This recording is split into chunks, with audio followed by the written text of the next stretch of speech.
Hi, everyone. This is Elizabeth Wilson. This is the new energy series where we're highlighting the role of the research of assistant professors, researchers, postdocs who work in the energy and society space. And today I'm very, very excited to have Stephanie Lenhart. Dr. Lenhart is a professor at Boise State University and has worked for years on governance and regional transmission organizations. That's where actually we first met. But one of the things I think that's so interesting and important about her work is that it really brings together the how do we make this happen question. We've talked a lot about technologies, we've looked at big models, but really changing how we govern our electricity systems to allow technologies like energy storage to come to bear and play an important part of our grid are a very, very important topic. And so with that, this is a series, of course, sponsored by not just Dartmouth, but many organizations. And so one of the pieces that our partners try and do is highlight the work and the research of young professors and researchers and postdocs. So if you know of anyone who would be good for the series, we're getting the roster set up for winter and spring 2021. And with that, Stephanie, I'll turn it over to you. Thanks very much. Okay, good morning. I'm Stephanie Lenhart, and I'm going to talk today about regional electricity market governance and a little bit about market rules for energy storage. So, regional transmission organizations and organized electricity markets really emerged from electricity sector restructuring. Before the 1990s, the electricity sector was really dominated by monopoly utilities that were vertically integrated with the utility owning generation, transmission, and distribution. In the 1990s, Congress directed the Federal Energy Regulatory Commission to introduce competition into the electricity sector. And FERC did two things. They required open access to transmission lines, and then they encouraged voluntary formation of regional transmission organizations to manage the transmission and to operate wholesale competitive markets for electricity. So the governance of these organizations received pretty wide open guidance from FERC. Throughout the process, as these organizations have evolved, FERC has really had a commitment to voluntary self-organization. Utilities and market participants choose if they want to participate in the market and if they want to be members of these organizations. FERC's also been committed to allowing a lot of regional differences and the ability for these institutions to evolve. They've outlined some basic principles for governance in their orders, which are that there should be independence from market participants and in the board. There should be inclusiveness for stakeholders, fairness, representation, and ongoing responsiveness. And so this is what a map of the regional transmission organizations in the United States and in Canada looks like. The organizations are designed to allow open access to the transmission system. They operate wholesale markets. They're responsible for infrastructure planning and ensuring reliability. So today, the 7 RTOs in the US manage about 70% of wholesale electricity trades. But you can see that there is not full coverage across the United States, and there are large portions in the West and the Southeast of the US that do not have these organizations. So this regional variation in governance and outcomes has emerged from this history. So there's, within the regional transmission organizations, there's a real diversity in stakeholder participation and the decision-making structures that exist. And there are differences in electricity regulation and energy system federalism, meaning those relationships between the regional transmission organization, state regulators, or self-regulating utilities.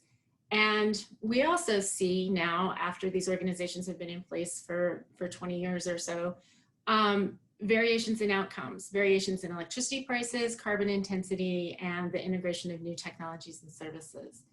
So what I've been working on most recently is a project with a number of researchers, including Elizabeth Wilson, to explore the links between decision-making processes and power market outcomes. So broadly, the project's looking at how, just simply really trying to get our arms around how governance differs across these RTOs and ISOs, understanding if there are correlations between the governance differences that we see and the market outcomes that we see. And then taking this work and really trying to contemplate what this might mean for regions of the United States that don't yet have regional transmission organizations, or what we've learned that could be transferable or portable across the different RTOs. So within that broad project, I'm going to talk a little bit today about work I've been doing on this comparative piece, looking at the study of governance structures and practices.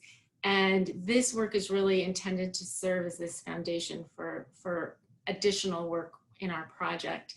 And part of what is interesting to me coming at this from a social science and public policy perspective is this is really kind of a rare opportunity to study a really highly institutionalized stakeholder engagement process. And I'll talk about that a little more, but what is going on in these RTOs is pretty markedly different than what you see in a typical comment response stakeholder process that may be run by a public agency.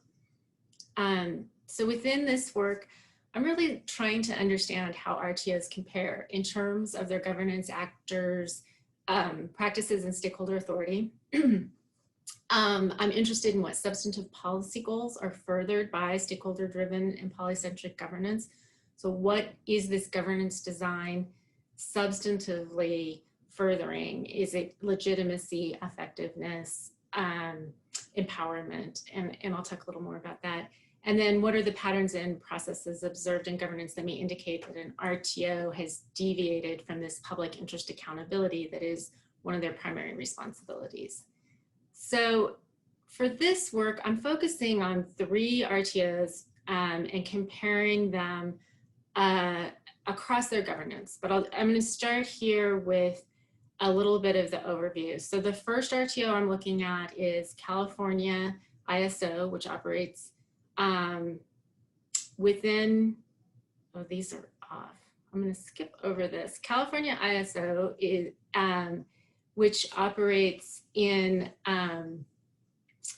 California and serves 80% of the California market. I'm looking at ISO New England, which serves 6 states in the New England region, and the Southwest Power Pool, which serves that Midwest region of the United States. And these charts show a comparison of retail restructuring and generation resources. So you can see that the California ISO has a limited amount of retail choice within their region. ISO New England, the states are all restructured, and the opportunity and take up of that retail marketing sales is at about 50%. And in the SPP region, there is little retail, there is no retail choice, and the utilities are largely vertically integrated. Across these 3 RTOs, you also see differences in their generation mix.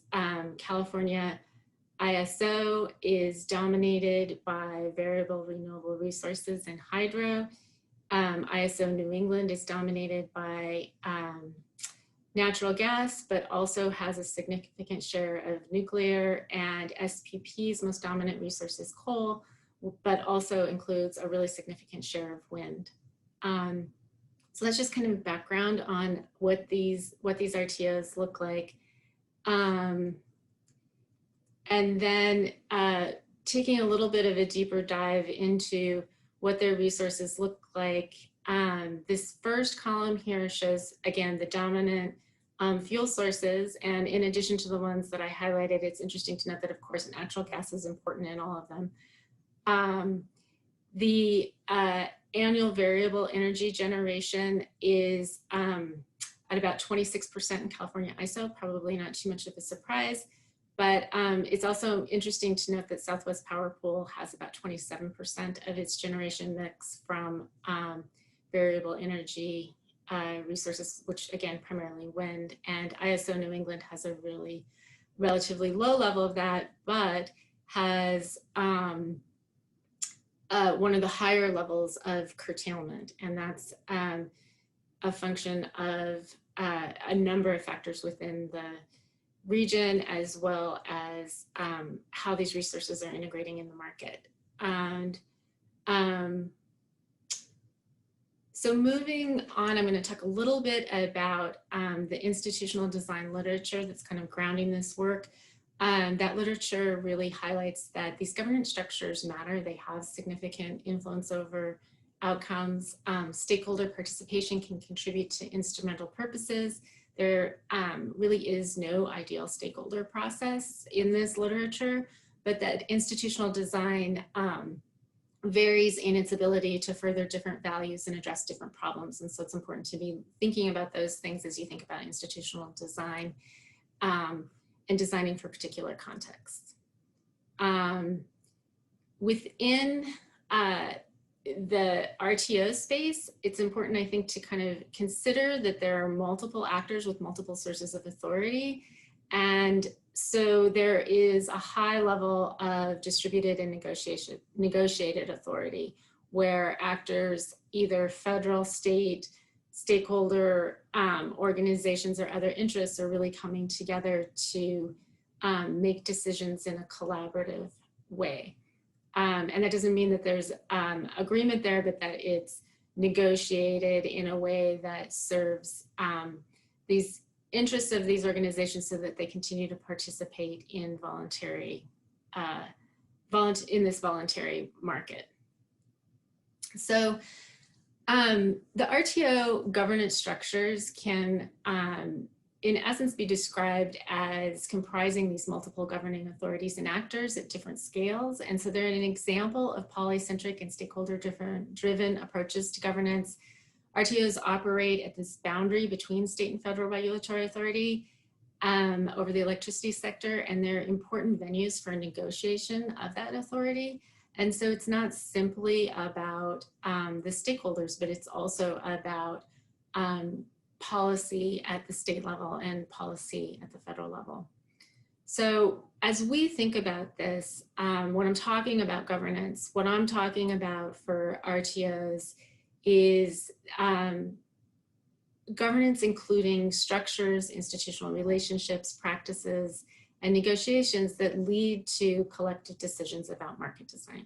So I'm interested in the full set of structures that really lead up to these collective decisions. If we look across all of the RTOs, you can see that there are 4 common elements. All of these organizations have a board of directors. They have formal stakeholder engagement processes, and most have a members concept and a members committee and organization that provides input into decision making. They have public engagement mechanisms. So there are structures more or less robust for engaging with non-members. And each of the RTOs has some sort of institutional relationship with retail regulatory policy and state and local energy policy. So looking at the governance structure, this is just a high level view of the ISO New England's governance structure. You have the board of directors with specific committees under their purview. You have the members, which in ISO New England actually have their own organization, NEPOL, and they have committees under their purview. And in terms of engaging with the public, they have a consumer liaison group, and they also work with the State's Committee on Electricity, NESCO, to receive input from state regulators. So each of the RTOs has some variation of these structures. And to get a little bit beyond just that overview of the flow chart and organizational chart, what we've done is look at the purposes of the RTO governance structures by assessing 3 dimensions: who participates, how do stakeholders communicate and make collective decisions, and how are decisions linked with administrative policy. So in terms of who participates, California ISO has open self-selection. They don't have really a membership construct, and they don't organize, because they don't have this membership construct, they don't organize members in terms of sectors, except when they're putting together nominations for their board of directors. And then they seek people to serve in 6 different sectors only for that purpose. And within CalISO, the responsibilities of these stakeholders are really to review initiatives and proposals that have been drafted by California ISO's staff and review and comment on those. In contrast, ISO New England does have a membership construct. You pay a fee to become a member, and there are exit fees. They have 6 sectors based on 6 system functions. So generation, transmission, distribution. I'll show you the details on the next slide. And their responsibilities are a little bit broader. They develop positions, they propose tariff changes, they really kind of hold the pen, as it's described in some cases. And then the Southwest Power Pool has a membership construct. They have annual fees and exit fees, and their exit fees have been relatively high and have limited membership in a way that has become a discussion and challenged by the stakeholders, and has gone to FERC for decisions on whether or not those fees are appropriate. So the Southwest Power Pool has 11 different sectors, and they're based on different types of organizations rather than the functions. And so within SPP's sector structure, because it's an organizational model, there really isn't a space for that kind of broad, overreaching public interest membership or sector based. And similar to ISO New England, the Southwest Power Pool stakeholders draft proposals, develop positions, and one of the things that's unique to the Southwest Power Pool is they provide input through straw votes. And so they meet every time the board meets, and they sit with the board, and the members committee does, and they have this participation that is integrated with the board process. So in terms of looking at sector membership, this gives you a sense of the different types of membership categories. California ISO and ISO New England are fairly similar, although as I mentioned, Cal ISO doesn't actually use these sectors for very much of their deliberations. And you can see the difference between ISO New England and the Southwest Power Pool. Rather than dividing the Southwest Power Pool membership by services, they have different types of business models: investor-owned utilities, marketers, federal agencies, munis, co-ops, and so forth. And so what this looks like, if you start looking at the share of members by sector in the largest sector, is some variation across the different RTOs. ISO New England's largest sector is the suppliers and power marketing sector, which accounts for about 48% of the number of members. And whereas in SPP, the electric cooperatives sector is about 19%, but it's not that much larger than some of the other sectors. And part of what this look at the size of the sectors relates to are concerns raised by stakeholders about having a really broad diversity of interest within a sector. So if you have a sector that's accounting for half of your stakeholders, in many of the RTOs, there's a lot of diversity of interest actually within this sector. The other issue that comes up in terms of looking at sectors is that many of the stakeholders within a sector have interests that span across the sectors. And this question of, are these interests aligned within the sectors, is an issue that's brought up frequently as we talk to stakeholders. So moving on to kind of the second dimension that we're interested in, I want to talk a little bit about how stakeholders communicate and make collective decisions. In California ISO, it's a process of developing and expressing preferences. There isn't a voting structure there, and they express their preferences through oral and written comments. In ISO New England, it's more a process of aggregation and bargaining. They do have voting structures, and the voting is binding and has authority in the decision-making process, which makes that a process of really kind of bargaining across who has votes. The Southwest Power Pool is a process more of deliberation and negotiation. They do have voting, but their voting's advisory, and so they are working to really express their opinions in a way that goes beyond expressing their collective decision through voting. And then the third dimension that I'm going to talk about is how decisions are linked to administrative policy. And the way changes in RTO market rules are made is through filing under Section 205 or Section 206 of the Federal Powers Act. And the authority to make this filing to FERC, to make a change in market rules, is allocated differently across the RTOs. If you look at California ISO, this authority is retained largely within the board, or fully within the board of directors. And they have the authority to make these filings. In ISO New England, they have what can be characterized as competing authority. The board has authority to make decisions, but the members and NEPOOL also have an authority on occasions to be able to make competing proposals, and then FERC is the decision maker in those cases.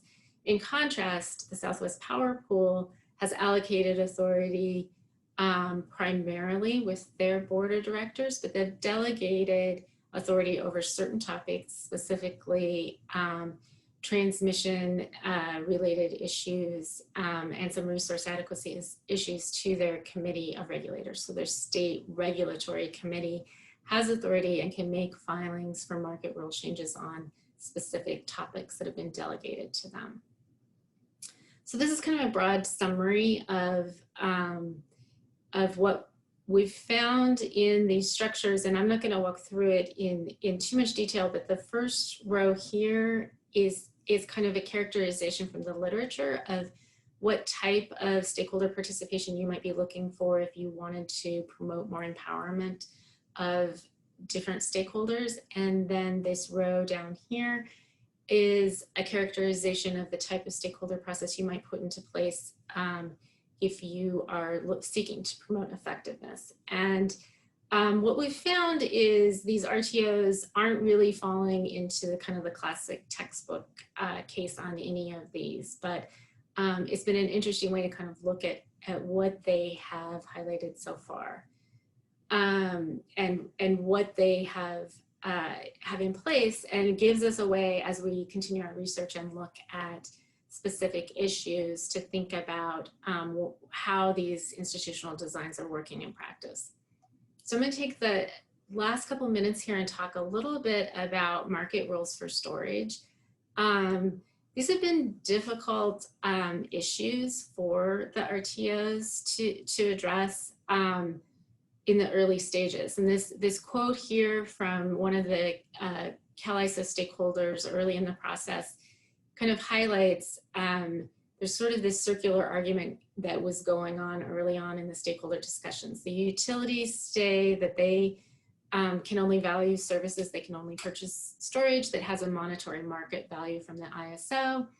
And everyone is seeing that they need storage, but the ISO isn't gonna, it hasn't and didn't come out and tell the utilities what they need and giving them any kind of specific target. And so it was a difficult process as these market rules for storage kind of got off the ground. But in general, the stakeholders and the RTOs and the state agencies were looking for ways to create market signals to incentivize energy storage, define jurisdictional responsibilities, processes, and terms to facilitate energy storage participation, and address structural questions about grid operations and how storage would work within the process. So the initial timeline for FERC action on the storage market rules spanned from 2016 to 2019 when the market rules were supposed to be implemented. And there have been a lot of lags in implementation, but each of the RTOs have submitted a compliance filing and are working towards implementation. So FERC Order 841 clarifies and regularizes energy storage participation within wholesale markets for energy, ancillary services, and capacity, so for each of the markets. And taking a look at how this unfolded in CAISO, they actually started back in 2010 with legislation from the California legislature requiring consideration of state storage procurement, which then kicked off an interorganizational energy storage roadmap that included California ISO, the California Energy Commission, and the California Public Utilities Commission. This generated a lot of stakeholder input, a lot of participation in kind of their early workshops and input from about 36 different entities. And this kind of predated a lot of FERC's work on the development of Order 841 and informed what they were doing. And so this road mapping process that was taking place in CAISO in these early days really was about encouraging conversations and collective understanding. California ISO, this quote, kind of highlights, they were there to understand what the barriers are and to let people they knew that they understood those barriers. They were not going to answer these questions about how much storage do they think the system needs, or what different services might be of highest value. It wasn't something within this purview of a market operator where they are traditionally technology neutral and seeking to provide efficient markets. Looking at how the market rules for storage kind of unfolded in ISO New England, they have a long history of pumped storage hydroelectric in this region. And they've allowed participation across all markets and services. They, again, predated FERC's action by making some revisions to their rules. And for them, implementing this 841 storage order was not a tremendous amount of work. If you look at one of the stakeholders we talked to acknowledged these were really meaningful changes and really valuable to the storage industry. But their assessment was most of the RTOs didn't change their roles dramatically. It was kind of tweaks around the edges, but some of these same stakeholders really acknowledged that this was a fundamental change that needed to take place to move forward to what they characterized as 21st century market, involving much higher levels of distributed energy resources. And then finally, looking at the market rules for storage in the Southwest Power Pool, they didn't have a lot of these early actions in place. In 2018, as the Order 841 process was moving forward, they created a holistic integrated tariff team, which did look at storage along with a number of issues that they were looking to address within their market rules. They filed their compliance filing in 2019, and they have now scheduled more work on energy storage. And their assessment of what was going on in terms of the energy storage was different than that in CAISO and ISO New England. They really responded to this external pressure from FERC. The quote here is highlighting that the order pushed them a step or two beyond what they wanted to do, but it was no longer a debate of whether or not they wanted to do it. they were responding to FERC. So overall, these market rules for storage are really starting other conversations across the board. California ISO and ISO New England are moving on to hybrid storage and generation issues. There's discussion of distributed system operator and transmission system operator intersections. And SPP has created a new organizational structure, the Electric Storage Resources Steering Committee, to continue to work on these issues within their organization. So some of the kind of broad conclusions that I take away from this is that governance design may be misaligned with some of the substantive policy purposes, and these purposes may not always be clear as we're moving forward in assessing institutional design, and that may be something that could be helpful. I'm not suggesting that there is one institutional design that is going to solve the problems, but it's important to think about how these institutional designs might vary across the issues that come forward and across different locations and needs in terms of geographics. The other conclusion that we're starting to see as we're researching these storage issues is this really importance of outside policy drivers for change. In all of these cases, it was state policy action that moved things forward, even in the case of Southwest Power Pool, where FERC ultimately decided to make a decision to open access, and it was that outside force that pushed SPP to make these changes. And again, what seems to be emerging across each of these is this need for organizational flexibility and adaptation, a willingness to create new committees or do something like a road mapping exercise, respond to the fact that the technologies are changing really quickly and the policy needs are changing really quickly. So this is just part of ongoing research that we're doing. We're continuing to work on this comparative study, looking also at changing stakeholder practices and organizational resilience and how these organizations respond to kind of unexpected events. And we're looking at ways we can support these governance discussions that are emerging and continuing in the US West, the Southeast, and the Northeast, as well as some changes that are going on in Alaska. So with that, I'll pause for questions. I just want to highlight here the full breadth of our RTO Gov project. Thank you.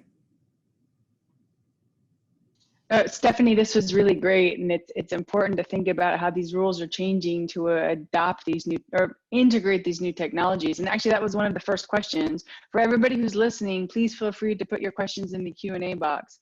From Ron Miller, he was asking, how do you make an energy storage roadmap with energy storage technologies changing so rapidly? And maybe you could talk to the different experiences across the different RTOs. Mm-hmm. Yeah, I think that's a great question. And the actual roadmap that California developed was advisory, not authoritative, and it actually lacked specific deadlines and requirements. It was a way for them to start getting some vision and goals down. And it's definitely been an evolving process. So to say kind of across the board, because the technologies are evolving so rapidly, and really because storage is really more than one thing. There's so many different technologies, so many different needs across different time scales and different services that can be provided, that the planning and the road mapping exercises need to continue to evolve. So this was actually one of the questions that I had as you were speaking. How does this change depending on who owns the storage?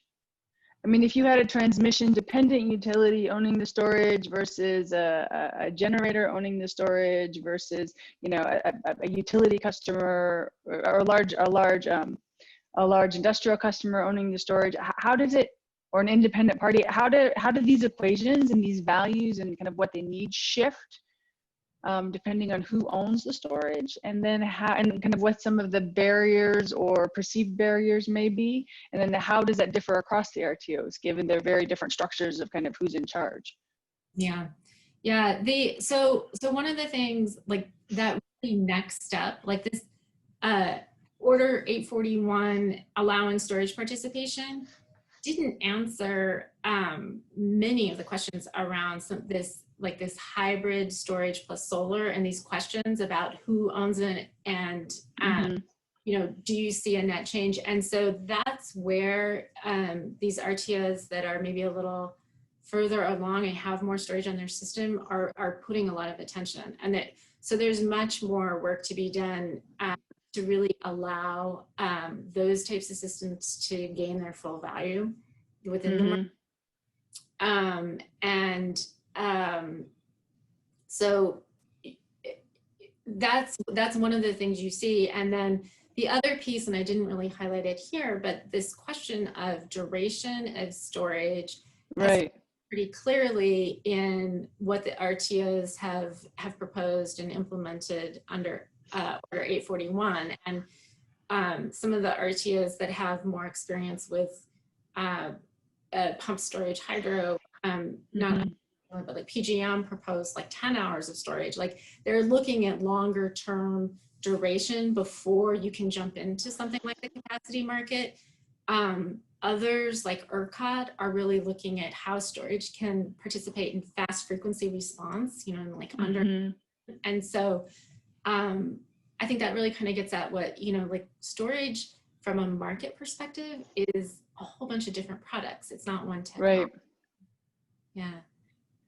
One of the things that our audience really cares about, and this question came in with the registration, and it actually builds exactly on what you were just talking about, was within existing RTO market structures, those that are energy only versus energy capacity versus the different types of governance structures that you talked about, which are best positioned to internalize the cost of carbon.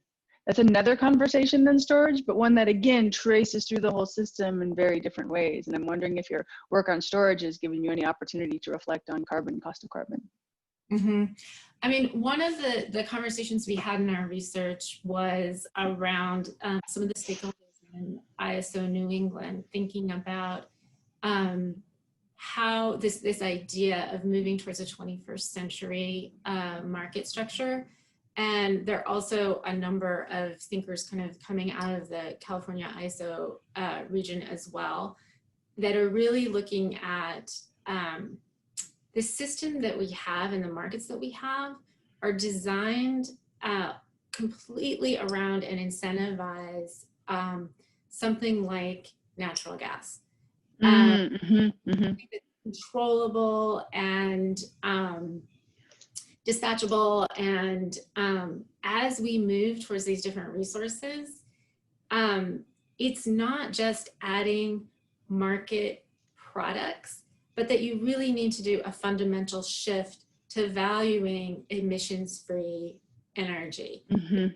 The price of the prices will drive, if you do marginal cost pricing on natural gas, the prices will drive to zero, and that ultimately there needs to be a shift in what's being valued, and that's really a fundamental paradigm shift that the storage order didn't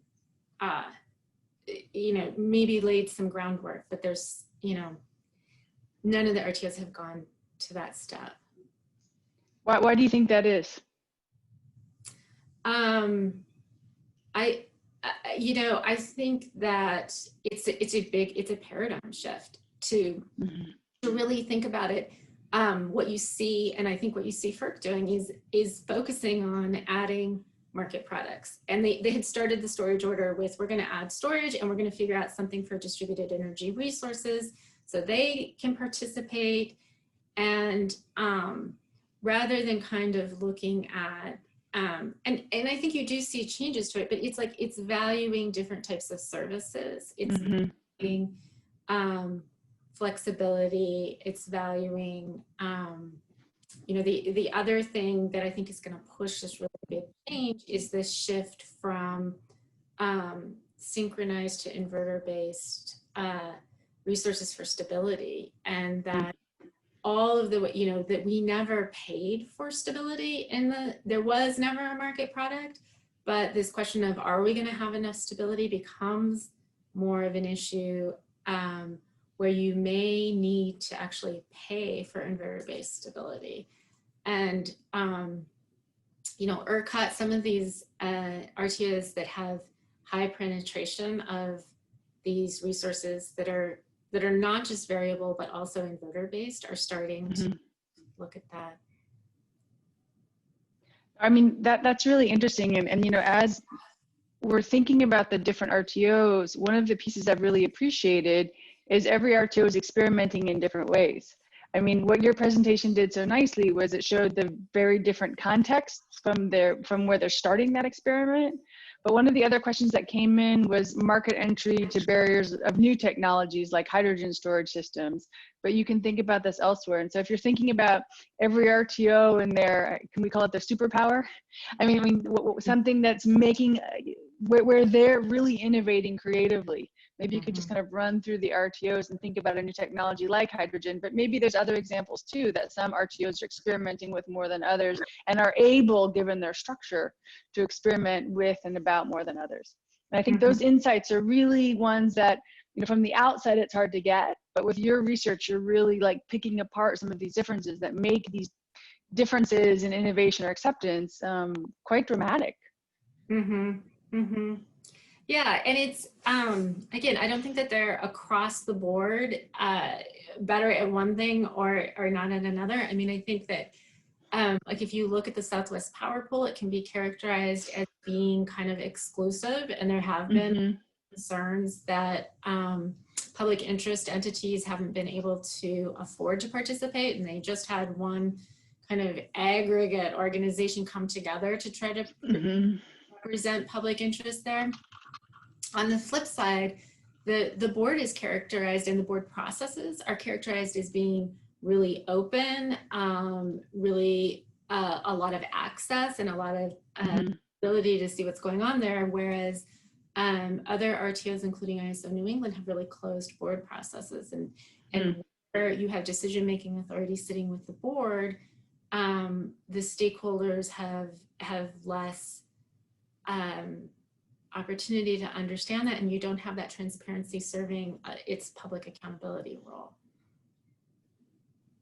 I mean, that basic question of public accountability when it comes to these conversations, I mean, at the Public Utility Commission level, you have public accountability. At the FERC level, you have public accountability. But these organizations in the middle, the variations that you highlight are in some ways a little bit troubling, right? To think about the real differences, the importance of these organizations in their ability to allow or stop new technologies and new innovations, but also the differences there too. How do you think about that in different parts of the country? You know, I think a public accountability is really kind of one of these fundamental underlying questions. And if you think about RTOs as stakeholder-driven organizations, and FERC is committed to that, and it's also, I mean, people will often say FERC had no choice but to commit to that, because there was a lot of resistance from existing pools that really were not willing to move towards this market when they already had a lot of relationships and ways to share resources, as well as from states that were concerned about what this would mean for their own authority. And so there's been this openness to a stakeholder-driven process. But so that said, having a stakeholder-driven process, and if you look at the literature on participatory democracy, that doesn't take away the need for responsible, accountable stakeholder action. I think a lot of times there is this notion that more participation and more stakeholder authority is a positive. It's democratic. It's a positive thing, but it requires that accountability piece to go along with it. And I think that if you look at the design of these institutions and the principles that FERC has laid out,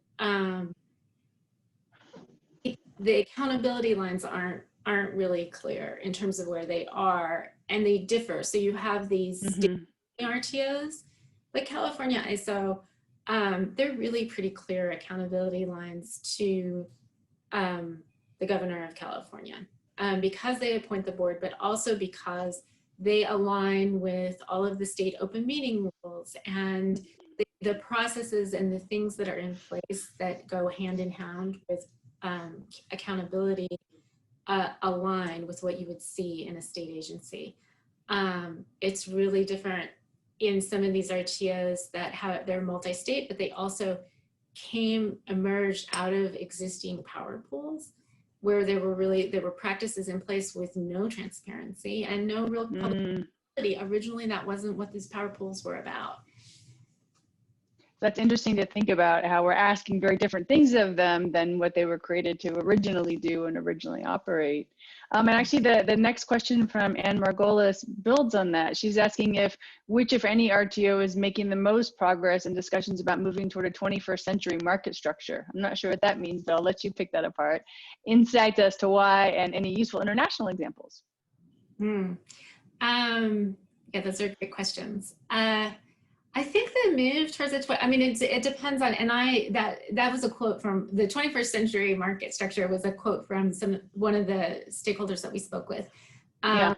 But what that stakeholder was encompassing was this idea of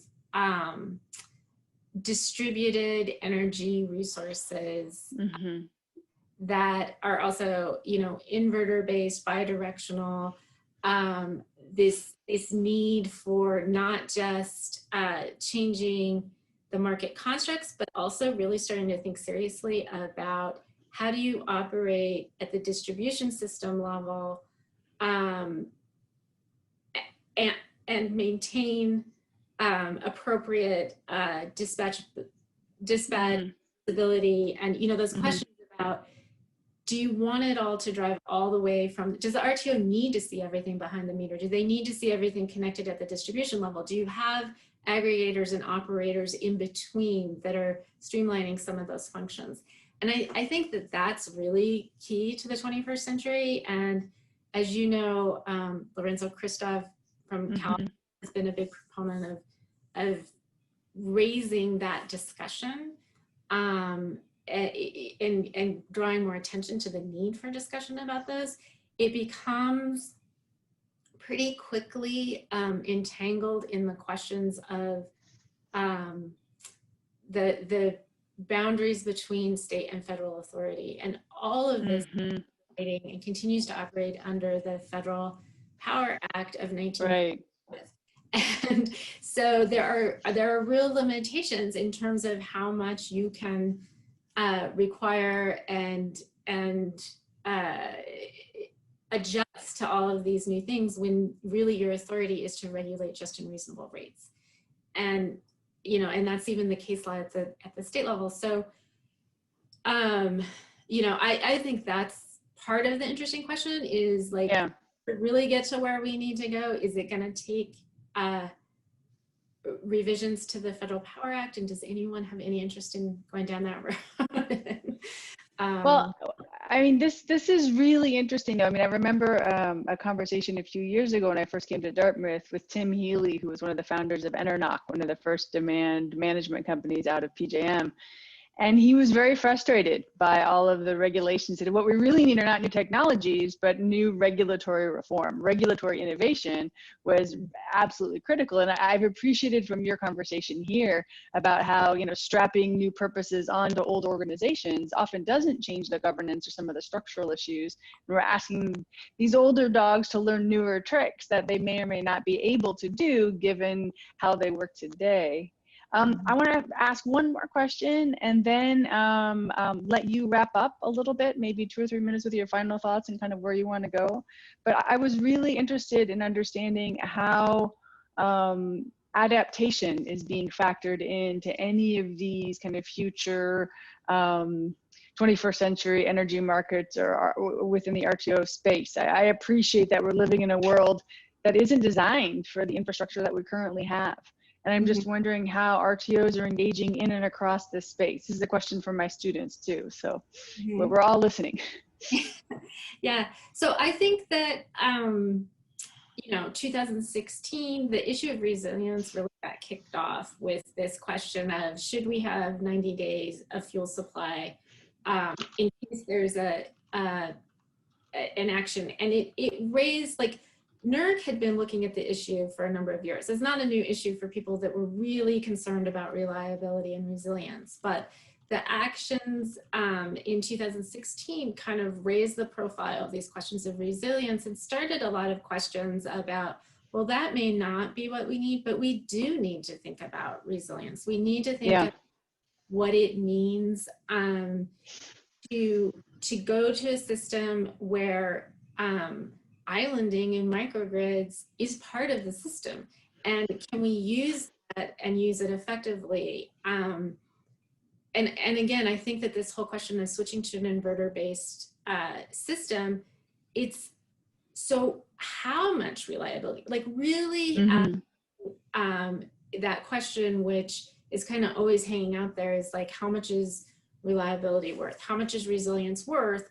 And, I think that individual communities and utilities, and it kind of gets away from the RTOs, but that they're making decisions about how much they think, and it gets to kind of the munis and the co-ops and the small regions that are creating microgrids, and they're making implicit decisions about the value of resilience as they decide, should we bury our lines? Should we put a battery in that can keep the community center open if we have an outage?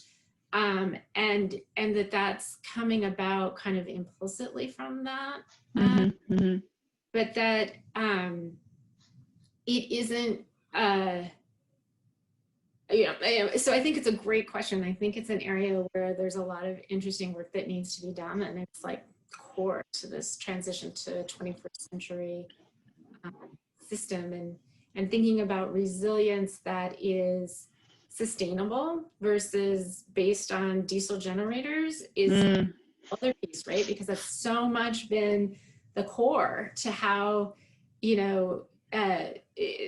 for a long time, that was the way the ultimate resilience was to just have a diesel generator in place. And that's being increasingly, the weaknesses of that have been really highlighted with the fires in California and the diesel generators that are only funding part of the hospital when they have COVID patients all over the hospital.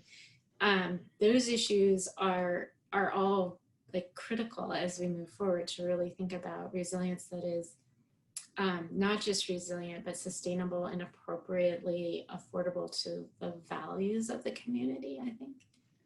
Yeah, and just to let you finish with kind of your big thoughts, and then I'll wrap up with kind of the next events and slides, but kind of where you're going, where you see the future of this, where you see some of the challenges and caveats going forward, just to spark the research minds of our audience.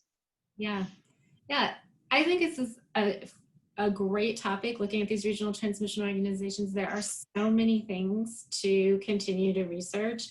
And, we're just getting some of this basic foundational comparative piece put into place. And I think the next exciting step is going to be thinking about how to put some of these lessons learned from this 20 years of experience into practice, and really start making some more specific recommendations about how RTOs might reform their governance, or how new regions might create new structures. And I don't think necessarily that a full RTO that replicates these organizations is the necessary next step for some of these regions. And I think it's worth looking at why, the West has taken the path that it has, because I think there's a lot to learn from that as well. No, thank you so much for this talk. And, this is a project, you have the core researchers there. And I learned so much from all of you. So I really appreciate, the effort and the care you put into your research. And we're having a few more events. Thank you, Stephanie, for coming, for being part of this. And Stephanie Garcia, if you wouldn't mind showing the next events page. I need to. I think she can share. There she goes. There she goes. So we have a bunch of events coming forward. Yesterday was the day Dartmouth students started arriving on campus. At Boise State, you've had students, you said, for about 3 weeks, and you've been going pretty well. No rises in COVID cases yet. Fingers crossed for all of us. But we'll be launching our energy, Dartmouth Energy Collaborative series, and we'll have Annie Ropek from the Environment Reporter at New Hampshire Public Radio. We have an Energy 101 series, not for credit, but just if you're interested in the series and thinking about energy systems around the globe, you can sign up for that. The next new energy conversation is Erin Mayfield, who works with Jesse Jenkins, who spoke last time at Princeton, thinking about social equity in these different transitions. And so if you're thinking about social equity within this conversation of governance, I think is also something that we can touch on and explore further too as we go forward. And I'm really excited to welcome Wandy Brun-de Bruin from University of Southern California on psychology and behavioral science about energy and climate communication. I know we've been all watching all of the different news media about these issues go up, and having Wandy come and speak to us will be absolutely wonderful. So those are the events that we have planned with our partners for the new energy conversations. Again, send me names of people that want to come and speak. And Stephanie, thank you so much. It's always great to see you and really great to hear what you're doing and everything else. So thank you, everybody. We appreciate your participation today. Thank you. Really appreciate it. Bye-bye. Talk to you later.